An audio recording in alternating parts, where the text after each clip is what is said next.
사실 굉장히 복잡해 보이고 뭐 이렇게까지 세세하게 기록하나 이렇게 생각이 들 수 있습니다만은요. 하나님이 하시는 이렇습니다. 정말 정확하고 한 채 빈틈도 없이. 왜냐하면 하나님의 성막, 특별히 하나님의 성전 이것을 관리하고 또 섬긴다고 하는 것은요. 이것은 거룩하신 하나님을 대하는 일이기 때문에 그 한치도 실수가 용납될 수 없는 거죠. 레인들이 계수를 마치고 생후 한 달 이상 된 레인의 남자 아이들의 숫자와 이제 이스라엘 장자의 그 숫자를 대신하게 했죠. 대속하게 함으로 인해서 이스라엘 전체를 대신해서 레위 지파 사람들이 이제는 하나님의 일을 감당할 수 있게 되었습니다. 이건 놀라운 은혜죠. 감히 인간이 그 거룩하신 하나님을 섬긴다는 것, 그것만으로도 얼마나 영광된 일입니까? 그런데 이런 거룩한 하나님을 섬기는 일이 그리 간단하지 않다는 겁니다. 이것은 정말 숙달되는 그런 훈련도 필요할 뿐만이 아니라 하나님 앞에서 하나님을 경외하고 두려워하는 그런 마음으로 섬겨야 되는 일이라고 하는 것이죠. 그래서 하나님의 임재처소의 회막을 봉사하는 일은 전쟁에 나가는 군사보다 더 엄격하게 그렇게 다루는 겁니다. 3절에 보면은요, 이 역사에 참가할이라고 했는데 그 역사라는 말은요, 군대 뭐 이런 뜻입니다. 그러니까 이 하나님의 일을 섬기는 것은 전쟁에 나가는 군사들보다 또 그들과 같은 마음 자세가 필요하다라고 하는 것을 말씀하고 있는 것이죠. 이 4장에서는 레위 그 세 명의 자손들이 각각 회막에서 어떻게 봉사하게 되고 또 그들이 각각 나누어져서 맡은 일이 무엇인가, 그리고 그들의 숫자를 계수하는 그 일을 설명하고 있습니다. 요즘 한국의 신학교를 보면은요, 지원자가 많지 않습니다. 어떤 데는 미달되기도 하고, 뭐 전에는 미달까지 간 적은 거의 없죠. 최소한 3대1, 뭐 많으면 5대1. 그러니까 그렇게 하나님의 그 일을 감당하겠다고 지원하는 사람이 많았었는데 이제는 그런 사람이 적다는 거죠. 그만큼 이런 어떤 소명감이 없는 것도 있지만 목회자나 교회에 대한 그런 불신도 그것이 작용을 하는 것이라고 봅니다. 근데 어떤 면에서 보면은요, 그런 마음으로 지원할 것 같으면 차라리 지원하지 않는 것도 괜찮죠. 정말 하나님을 섬기겠다고 하는 이런 레위인과 같은 그런 마음으로 하나님을 섬기는 사람들이 신학교를 지원하고 그리고 하나님에 대해서 정말 마음과 정성을 다하는 그런 것이 더 좋은 일이라고 생각이 듭니다. 하나님과 교회를 섬기는 일, 물론 쉬운 것은 아니지만 그것보다 더 보람된 일도 없을 것으로 우리가 생각할 수 있죠. 이 구약의 레위인들 정말 하나님을 섬기는데 많은 일들을 담당했는데 과연 그들이 광야 생활하면서 맡았던 일들은 무엇인지, 하나님은 그들을 어떻게 계수하는가 하는 것을 우리가 볼 수 있습니다. 1절 3절에 보면은요, 레위 자손 중에서 고핫 자손을 그들의 종족과 조상의 가문에 따라 집계할지니 곧 30세 이상 50세까지 회막의 일을 하기 위하여 그 역사에 참가할 만한 모든 자를 계수하라. 제일 먼저 계수하는 것은 고핫 자손입니다. 고핫, 게르손, 무라리. 보통 이 성경에서 순서는요, 중요한 순서대로 하는 겁니다. 이 고핫 자손이 맡은 것은 저희 그 영상을 한 페이지만 옆으로 옮겨주십시오. 지난번에 보신 영상인데 이 고핫 자손이 맡은 것은요, 바로 이 성소 안에 있는 기물들이죠. 이것은 다른 성막의 모든 것보다도 중요하다 하는 것을 이야기하는 겁니다. 근데 사실 고핫 자손은 둘째입니다. 게르솜이 장자예요. 근데 왜 하필이면 장자인 게르손이 아니라 이 고핫 자손 그들을 썼을까? 이 아론과 모세가 고핫 자손의 계열이죠.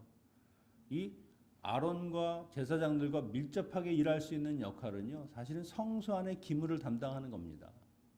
그래서 하나님께서 특별히 그들을 배려해서 같은 혈육 또 같은 사람들끼리 이것을 친밀하게 상호 보완하는 그런 일을 할 수 있도록 그들을 배려하신 것을 볼 수 있습니다. 어떤 면에서는 이 성물은 하나님의 거룩하심과 섬기는 사람들의 그 목숨이 달려있는 일이니까 정말 조심하고 조심해야 되는 상당히 고난도의 일입니다. 그렇다고 뭐 게르손이나 또 무라리처럼 뭐 성소 밖에 있는 일들을 담당하는 사람들은 그 사람들에 비해서 하찮은 그런 일을 하는 것은 아니죠. 모두 하나님의 귀한 일이라고 하는 겁니다. 다만 그 안에서 성소에 관한 일을 담당하는 제사장들도 있고 또 그것을 이동하는 그 역할을 하는 고아자손도 있고, 그러니까 각기 맡은 일에 대해서 정말 전심을 다하는 것, 그것이 더 중요하다는 것이죠. 사실 고아자손은요 모세와 아론에게 반기를 들었던 그런 사람입니다. 이 고아자손 중에서 그 고라라고 하는 고아자손의 그 증손자인 사람이 바로 모세와 아론에게 반기를 들었죠. 민수기 16장에 가면 거기에 고앗의 손자 이스라엘의 아들 고라와 르우벤 자손 엘리아벨 아들 다단과 아비람, 벨렛 이렇게 약 250여 명이 모세와 아론에게 나와서 이렇게 이야기합니다. 당신들은 분에 넘치는 일을 하고 있고 온 회중 각자 다 거룩하고 그들 가운데 주님이 하나님이 함께 계시는데 어찌 당신들이 주님의 회중 위에 군림하려 합니까? 당신만 제사장입니까? 나도 제사장 할 수 있습니다. 왜 당신은 제사장으로 폼나게 옷을 입고 거룩한 채 하며 나는 왜 이런 하찮은 것 같은 것을 들고 다니는 그런 일을 해야 됩니까? 이런 식으로 지금 이야기하는 거죠. 하나님께서 분명히 그 일을 나눠서 맡게 했습니다. 나는 내일 맡은 것, 그것에 충성하면 그것으로 충분한 거죠. 오히려 그들을 보면서 질투하고 시기하고 나는 맨날 힘든 노동만 하는데 그들은 늘 편해 보이는 일만 하는 것 같다고 생각하는 그런 잘못된 마음이 이런 반역을 하게 되는 것이죠. 백성들을 선동하고 하나님이 그들을 어떻게 처리합니까? 향로불을 가지고 모이라. 그리고 땅이 꺼져서 그들이 모두 그 땅 밑으로 꺼져 들어가는 그런 죽음을 당하는 것을 볼 수 있습니다. 하나님이 맡겨주신 그 직분, 그것이 작든지 크든지 그것에 정말 내가 정말 감사하면서 그 일을 감당하는 것이 아니라 이렇게 질투하고 원망하는 그것을 하나님께서 죄라고 하는 그렇게 지적하신 것을 볼 수 있죠. 그래서 여러분 우리가 하나님의 일을 한다. 그것만으로도 기쁜 겁니다. 왜 목사만 주일날 그렇게 말씀을 전하냐? 나도 할 수 있다. 해보시기 원합니다. 다 자기가 맡은 자리에서 정말 최선을 다하는 것, 그게 더 중요한 거죠. 그런 면에서 보면 저도 정말 이들이 하나님 앞에서 두려움과 떨림으로 그렇게 하나님을 신실하게 섬겼는데 과연 매일 예배한다고 하는 이 반복되는 것을 통해서 혹시 그냥 늘 하는 것, 그렇게 느슨한 마음, 하나님을 경외하는 마음이 없이 이런 일들을 행하는 것은 아닌가 하는 그런 반성도 하게 됩니다. 회막에서 봉사하는 레인들의 나이는요 30에서 50세라고 있습니다. 군대 나갈 20세 이상의 남자들을 계수한 것과는 다르죠. 그리고 이들은 정년이 있습니다. 50세. 근데 군대에 나갈 사람들은요 힘만 있고 능력이 되면 정년이 없습니다. 이렇게 정하시는 이유가 무엇입니까? 전쟁은 힘이죠. 청년들 그 혈기로 할 수 있는 겁니다. 그런데 하나님을 섬기는 일은 혈기와 힘으로 되는 것이 아니라는 겁니다. 오히려 30세 정도가 되면 어느 정도 정신적으로 정서적으로 그래도 준비가 된, 그래서 하나님 앞에서 신중함, 이 성숙함, 그것을 다 할 수 있는 나이라고 하는 것이죠. 하나님께서는 많은 숫자가 아니라 이렇게 준비되어 있는 사람, 하나님을 제대로 섬길 수 있는 사람들을 쓰시는 겁니다. 이 이스라엘에서 30세라고 하는 나이는요 그래도 그 정도가 되면 영육간으로 성숙한 나이가 되었다라고 보는 겁니다. 예수님께서 공생애를 시작한 것이 30세입니다. 보통 목사 안수를 하는 경우도 30세 정도로 정하고 있습니다. 조금 젊게도 하긴 하지만 보통은 30세. 그래서 그 나이가 돼야 그래도 하나님에 대해서 뭔가를 분별하고 자기 자신을 성찰할 수 있고 하나님께 내가 온전한 소명을 가지고 나아갈 수 있는 나이라고 생각하니까 그렇게 30세로 정하는 거죠. 그리고 50세로 한정하는 것은요. 이 성막의 일은 기구나 재료들을 나르는 일들을 하기도 하고 또 짐승을 번제하는 일들도 하는 겁니다. 고단하기도 하고 체력적인 것이 요구되니까 그 50세를 정년으로 하나님께서 정하셨습니다. 참 굉장히 합리적이고 현명한 그런 하나님의 이런 명령이라고 하는 것을 생각해 볼 수 있습니다. 고앗 자손이 하는 일은요. 보시면 성소에 있는 기물들이죠. 거기에 있는 뭐 등잔대, 그다음에 가장 중요한 언약궤 이런 것을 운반하는 일을 합니다. 근데 이것을 보면 그 운반하기 전에 아론과 그 아들들, 제사장들만 성소에 들어가서 그것을 만지거나 할 수 있죠. 그들이 이것을 하나하나 아주 정성껏 다 싸는 겁니다. 보자기에 싸듯이. 그러고 나면 그들이 들어와서 그 모든 기물에 있는, 그래서 고리에 껴있는 채로 되어 있는 그 채를 드는 거죠. 그 외의 것을 만지거나 하면 죽는다는 겁니다. 그리고 제사장 아론의 아들 엘르아살이 맡은 임무는 16절에 보면 불 켜는 기름, 향품, 뭐 재물, 뭐 이런 것을 비롯해서 그 성막 안에 있는 거룩하게 구별하게 된 그 모든 것을 담당하도록 되어 있습니다. 18절에서 20절은 고앗 자손에게 주신 경고의 말씀인데요. 너희는 레인 중에서 끊어지지 않게 하라.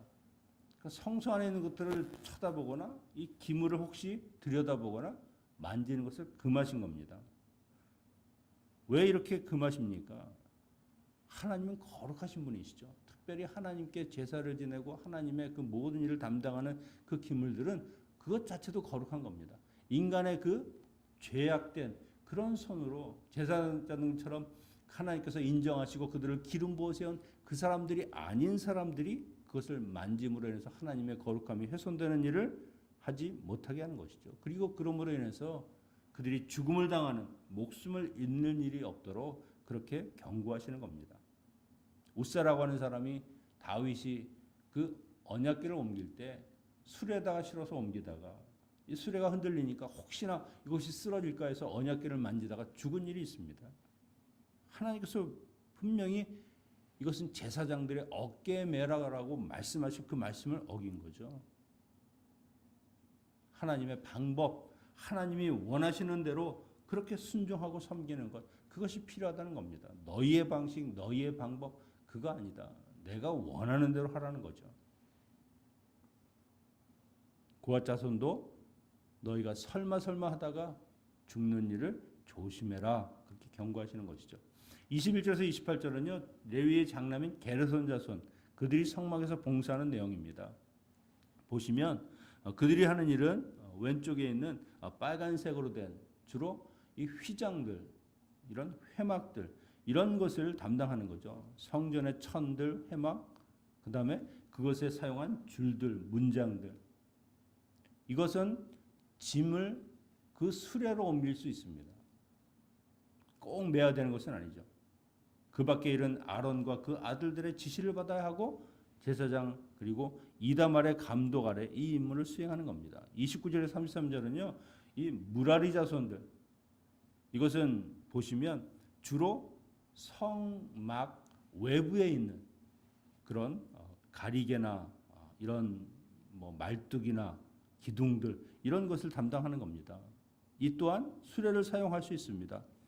그런데 가장 고된 일이죠. 무게가 나가고 힘든 일입니다.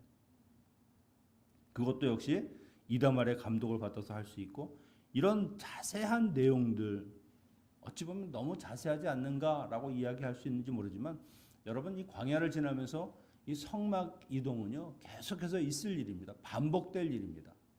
근데 우리가 생각하기에 반복된다고 하면 그것이 그냥 좀 대충 해도 되지 않을까라는 그런 나태한 마음으로 흐를 수 있으니까 그렇게 해서는 안 된다는 거죠. 정확하게 너희들이 그 말씀하신 대로 그것들을 옮기고 다시 조립하고, 그렇게 해서 하나님이 너희들과 함께 이 동행하는 이 동행이 깨어지지 않게 중요하게 지켜야 되고, 그리고 하나님의 이 거룩하심을 너희들이 오히려 지킴으로 하나님을 하나님 되게 여기는 그런 조치가 필요한 것이죠. 이런 성막을 관리하는 일들을 레위인들이 얼마나 하나님 앞에서 정말 두려운 마음으로 떨리는 마음으로 했겠습니까? 그 나합과 아비후가 하나님께 불 하나를 잘못 드려서 죽임당하는 일들을 그들은 봤기 때문에 하나님이 얼마나 어미하신 분인지 그렇게 알고 있을 겁니다. 이런 것을 보면 우리가 하나님을 예배하는 것, 이들이 하나님께 제사하고 하나님을 섬기는 것과 어떻게 다르고 어떻게 같습니까? 비록 형식은 달라졌습니다. 이미 우리는요, 예수 그리스도께서 죽으심으로 말미암아 그 성전, 지성소와 성소를 가리는 그 휘장이 찢어지고 그것을 열으셨습니다. 그래서 이제는 예수 그리스도의 보혈의 피를 의지하는 사람은 하나님 앞에 담대히 나갈 수 있도록 그 길을 열어주셨죠. 히브리서 10장 19절에 보면 형제들아 우리가 예수의 피를 힘입어 성소에 들어갈 담력을 얻었나니 그 길은 우리를 위하여 휘장 가운데로 열어놓으신 새로운 살 길이요 휘장은 곧 그리스도의 육체니라. 그러니까 주님이 피를 흘리심으로 말미암아 우리에게는 더 이상 성소 안에서 성소의 기물들을 쳐다보면 죽는 그런 일들은 없다는 겁니다. 그래서 얼마나 편한지 모르지만 그러나 우리의 마음 자세는 똑같아야 되는 겁니다. 레위인들이 하나님을 섬기듯이 두려움과 떨림과 경외함으로 하나님을 전심으로 그렇게 신령과 진정으로 예배하는 그 자세만큼은 우리가 그대로 지켜야 된다는 거죠. 하나님은 그때나 지금이나 동일하신 분이십니다. 거룩하시고 모든 만물에 뛰어나신 그 하나님, 그분을 우리 이 피조물들이 이렇게 예배하고 찬양하고 섬길 수 있다는 것, 그것만으로도 얼마나 감사한 일인가 하는 것을 우리가 생각해 봐야 되는 것이죠. 매주 반복되는 예배, 주일만 드린다고 하면 1년에 55번, 금요일까지 하면 약 150번 가까이를 저희가 예배를 드리게 될 겁니다. 하나님께 예배하는 것, 이것만 우리가 이 1년 동안 제대로 한다 그래도 우리의 삶의 자세, 우리의 생활의 모든 환경은 바뀌게 될 것입니다. 하나님을 예배하고 섬기는 그 레위인들을 축복하신 것처럼 하나님께서 하나님을 예배하는 모든 백성들, 하나님의 거룩하심을 찬양하는 모든 사람들에게 한량없는 복을 내려 주실 것입니다. 올 한 해도 하나님을 신실하게 섬기면서 우리에게 직분을 주시고 그 일들을 맡겨주신 그 하나님께 감사하며 충성되이 그 일을 행함으로 복을 누리는 모든 성도님들 되시기를 축원합니다. 기도하겠습니다. 아버지 하나님, 저희들을 왕같은 제사장 하나님의 거룩한 나라로 삼아주시니 감사합니다. 저희들의 삶이 하나님의 그 광야 동행하는 길을 섬겼던 레위인들처럼 우리 마음속에 항상 두려움과 떨림으로 하나님의 거룩한 존전 앞에 서게 하시고 또한 그렇게 하나님을 예배할 때 또한 우리가 맡긴 일들을 정말 충성되게 감당할 때 하나님께서 정말 하늘의 그 신령한 복으로 채워주시고 정말 하나님을 섬기는 자들만이 알 수 있는 그 마음의 평강과 기쁨으로 가득 찬 이 한 해가 되게 하여 주시옵소서. 예수님의 이름으로 기도하옵나이다. 아멘. 우리 주기도문으로